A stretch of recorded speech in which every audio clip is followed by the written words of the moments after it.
السلام علیکم دوستو، آج میں آپ سے یہ بات ضرور کہوں گی کہ میرے چینل کو لائک کیجئے، سبسکرائب کیجئے اور شیئر کیجئے تاکہ میں اور بھی اچھی اسلامی باتیں، روحانی باتیں آپ لوگوں سے شیئر کر سکوں اور میری حوصلہ افزائی ہو۔ اور آپ لوگوں سے میری ریکویسٹ ہے کہ میرے چینل کو زیادہ سے زیادہ سبسکرائب کیجئے، لائک کیجئے اور شیئر کیجئے۔ اور آج میں آپ لوگوں کے لیے لائی ہوں ننھے رسول صلی اللہ علیہ وسلم کی انفرادیت۔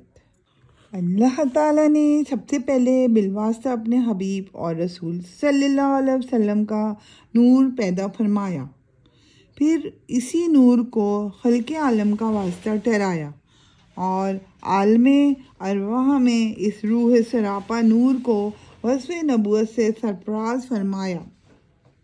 صحابہ نے آپ صلی اللہ علیہ وسلم سے دریافت کیا کہ یا رسول اللہ، آپ کی نبوت کب ثابت ہوئی؟ تو آپ نے فرمایا کہ میں اس وقت بھی نبی تھا جب حضرت آدم علیہ السلام کی روح نے جسم نہیں پکڑا تھا اور جب دوسری مخلوق کو پیدا کیا گیا تو ان سے یہ حلف لیا گیا تھا کہ وہ آپ صلی اللہ علیہ وسلم کی مدد فرمائیں گے۔ تب جا کر ان کو اللہ تعالیٰ نے ان کی نبوت اور معجزات کے وصف سے سرفراز فرمایا۔